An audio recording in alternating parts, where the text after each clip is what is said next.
आज मैं आपके साथ सिंपल तरीके से एक डिजाइनर फ्रॉक की कटिंग और स्टिचिंग शेयर करूंगी। ये गला रेडीमेड बना हुआ है, इसमें हम ब्लैंकेट लगाकर गला तैयार करेंगे। ये ट्राउज़र मैंने इसके साथ सिला था, इसका लिंक आप डिस्क्रिप्शन में देख सकते हैं। वीडियो फुल वॉच कीजिएगा हर पॉइंट को समझने के लिए। हमारे कपड़े की लंबाई 44 है। इस कपड़े को हमने 2 तह में बिछाया हुआ है। फिर हम इस कपड़े को 4 तह में बिछाएंगे। 2 पार्ट हमारे फ्रंट के लिए होंगे और 2 पार्ट बैक के लिए होंगे। गले को हम सेंटर में रखेंगे। मेरी साइड से ये कपड़ा बंद है और इस साइड से ये खुला हुआ है। ये 4 तह में इस साइड से खुला हुआ है।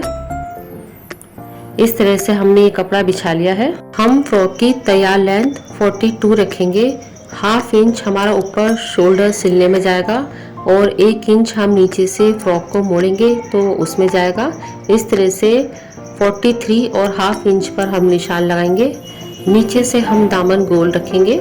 सबसे पहले हम ऊपर से कपड़े को इकसार करेंगे, फिर इसके नीचे से 1 इंच पर निशान लगाकर हम सीधी लाइन करेंगे। ये 1 इंच हम बैक के लिए एक्स्ट्रा रख रहे हैं। जब बैक गला छोटा बनाते हैं तो बैक साइड से 1 इंच बढ़ाकर रखना चाहिए, इससे हमारा गला कंफर्टेबल रहता है। फिर इस लाइन पर हम शोल्डर के लिए 7 इंच पर निशान लगाएंगे। 14 इंच के शोल्डर है, इसका हाफ करेंगे तो 7 इंच आएगा। 7 इंच पर शोल्डर का निशान लगाया है और 3 इंच पर हम गले के लिए निशान लगा रहे हैं।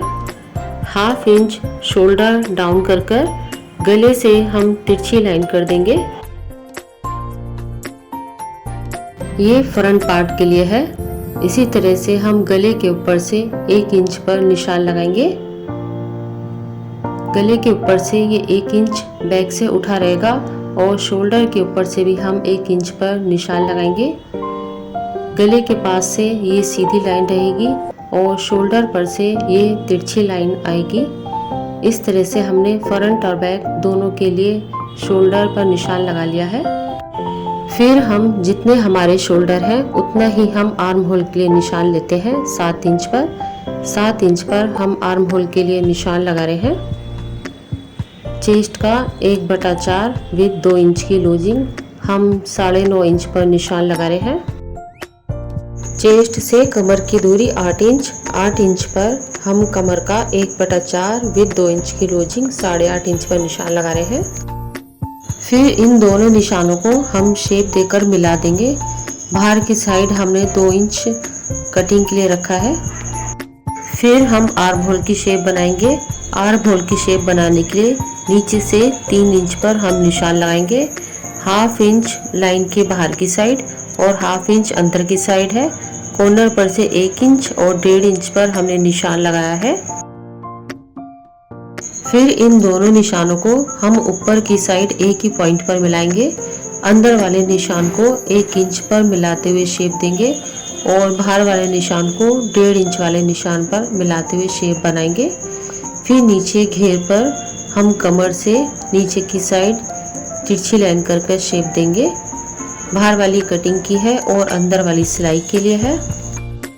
फ्रॉक के घेर में हम नीचे से 10 इंच पर निशान लगा रहे हैं। नीचे से हम इसकी गोलाई में शेप देंगे।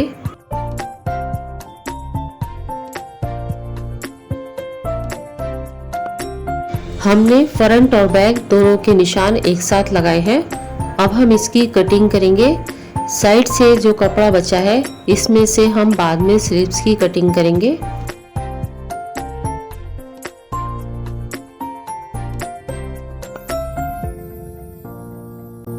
इस तरह से हमने फ्रॉक की कटिंग कर ली है। अब हम बैक पार्ट को अलग निकालकर फ्रंट पार्ट की कटिंग करेंगे। एक साथ कटिंग करते टाइम फ्रंट में जो 1 इंच तीरा बढ़कर आया था उसकी हम कटिंग करेंगे और फ्रंट आर्म होल में गहराई देंगे। फिर हम गले की मार्किंग करेंगे। बैक गले की गहराई हम 1 इंच पर ले रहे हैं और फ्रंट गले के लिए हम 4 इंच पर निशान लगाकर एक बॉक्स तैयार करेंगे। फिर हम इसमें गोल गले की शेप बनाएंगे। इस तरह से बैक गला 1 इंच पर और फ्रंट गला हमने 4 इंच पर ड्रॉ किया है। अब इसकी कटिंग कर लेंगे। इस फैब्रिक पर गला बना हुआ है, हम इस पर ब्लैंकेट वाला गला तैयार करना चाहते हैं। इसके लिए हमने एक साइड से इसकी सिलाई निकाल ली है और 5 इंच पर निशान लगाकर हम सेंटर में कट लगाएंगे। हम इसके सेंटर में 5 इंच तक कटिंग कर लेंगे। हमने गले के सेंटर में 5 इंच का कट लगाया है। फिर हम 2 पट्टी निकालेंगे। इसकी चौड़ाई हमने 3 इंच रखी है और लंबाई 8 इंच है। फिर एक पट्टी को हम इस तरह से रखकर सीधी सिलाई लगाएंगे। फिर इस पट्टी को बैक साइड पलटते हुए मार्जिन वाले कपड़े को अंदर की साइड कवर कर फिर इस पर सिलाई लगाएंगे। कपड़ा हमें अंदर की साइड रखना है, इससे फिनिशिंग आएगी। इस तरह से एक साइड से हमने ये ब्लैंकेट बना लिया है। इसी तरह से हम दूसरी साइड भी ब्लैंकेट बनाएंगे। इस पट्टी को हम अंदर की तरफ मोड़ते हुए इस पर सेट करेंगे और इस पर एक सिलाई लगाएंगे। इस तरह से हमें इस पर सिलाई लगानी है। फिर इस पट्टी को भी हम बैक साइड अंदर की साइड कवर करते हुए इसे सेट करेंगे और इस पर फिनिशिंग से सिलाई लगाएंगे।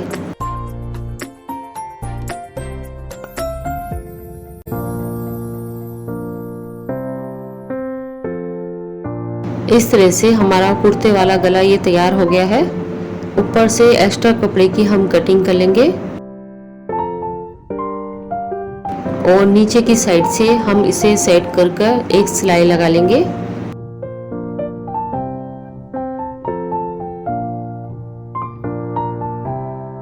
मेरा ये गला बनाने का तरीका आपको कैसा लगा कमेंट्स में बताइएगा। इसमें फिटिंग की सिलाई लगाने के लिए हम इसमें फ्रंट और बैक दोनों पार्ट को रखकर अच्छे से सेट करेंगे। फिर हम इसमें पहले शोल्डर की सिलाई लगाएंगे। फिर ऊपर से नीचे तक हम इसमें सिलाई लगाएंगे। इस तरह से हमें दोनों साइड फिटिंग की सिलाई लगानी है। गले में हम पाइपिंग बनाएंगे। पाइपिंग बनाने के लिए हमें ओरेप पट्टी चाहिएगी। इस कपड़े को हम इस तरह से खींच रहे हैं तो ये सीधा कपड़ा है। ओरेप कपड़े की पहचान इसमें इस तरह से होती है कि हम खींचते हैं तो वो लचीला रहता है। जिस साइड कपड़ा लचीला है उधर से हमने 2 इंच की पट्टी निकाली है। ये पट्टी हम गले में लगाएंगे। ये हमने 2 पट्टियाँ निकाली हैं। इन्हें इस तरह से सेट कर हम इसमें बीच में स्टिचिंग लगाएंगे। ये ओरेप पट्टी इस तरह से रखने पर वी शेप में बन जाती है। फिर हम इसमें एक सिलाई लगा लेंगे।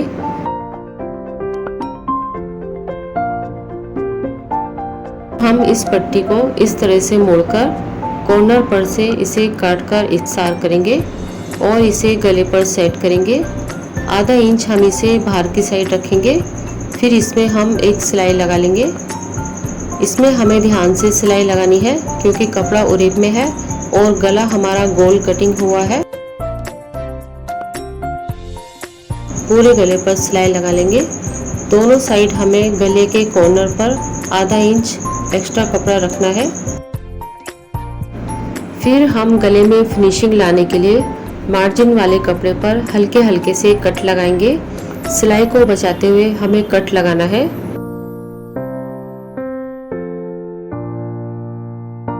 फिर इस कपड़े को अंदर की साइड फोल्ड करते हुए हमें पाइपिंग निकालनी है। हमने इस कपड़े को अंदर की साइड इस तरह से फोल्ड किया है। जितनी चौड़ी हम पाइपिंग बनाना चाहते हैं उतना हम बाहर की साइड रखेंगे और इस पर चारों तरफ हम सिलाई लगा लेंगे।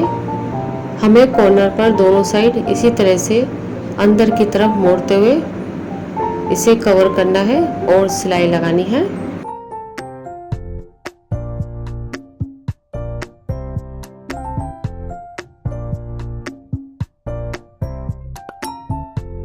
इस तरह से हमने ये गला तैयार कर लिया है। इस पर हम प्रेस कर अच्छे से सेट कर लेंगे। नीचे की साइड हम इसके दामन में ट्राउज़र के कपड़े की पट्टी लगाएंगे। ये हमने ट्राउज़र के कपड़े में से 2 इंच की पट्टी कटिंग करी थी।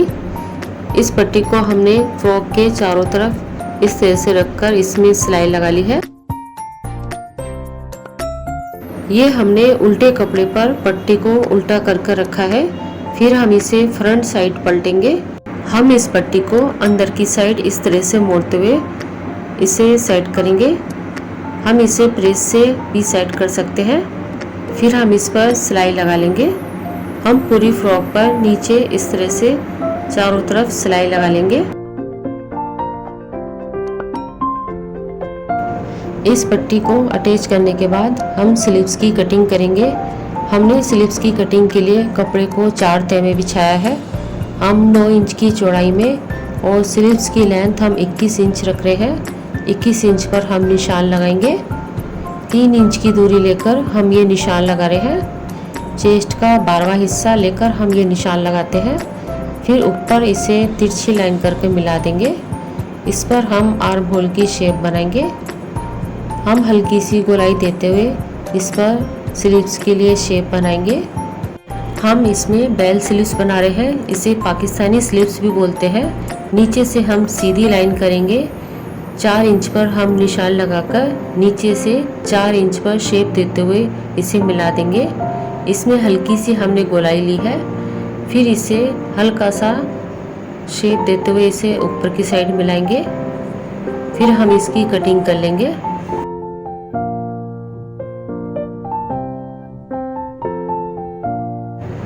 ये निशान हम सिलाई लगाने के लिए लगा रहे हैं। इस पर हम सिलाई लगाएंगे।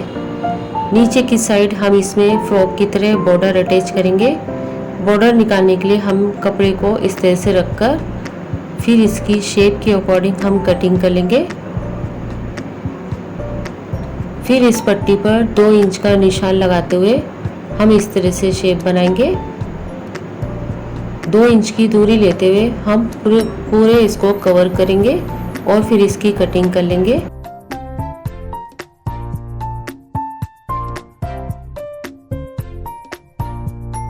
ये बॉर्डर पट्टी अटैच करने के लिए हम स्लीव्स का सीधा कपड़ा ऊपर की साइड रखेंगे।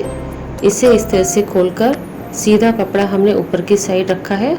पट्टी का सीधा हिस्सा भी हम ऊपर की साइड रखेंगे। इसे इस तरह से सेट कर फिर हम इस पर सिलाई लगाएंगे। गोलाई में हमें ध्यान से सिलाई लगानी है कि इसमें झोल नहीं आए और न ही कोई चुन आनी चाहिए।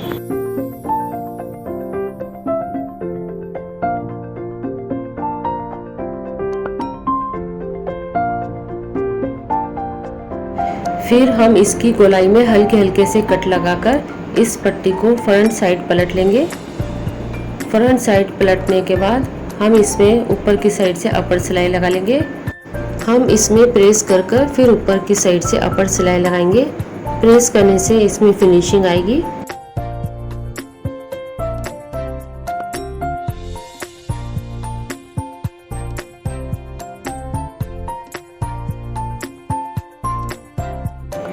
फिर हम इसे अंदर की साइड कवर करते हुए इस पर सिलाई लगाएंगे।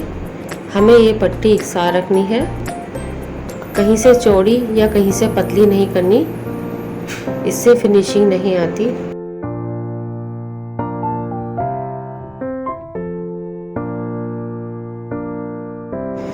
इसी तरह से हम दोनों स्लीव्स तैयार कर लेंगे। फिर हम इस पर फिटिंग की सिलाई लगाएंगे। हमने ये जो मार्किंग करी थी इसके ऊपर हम फिटिंग की सिलाई लगा रहे हैं।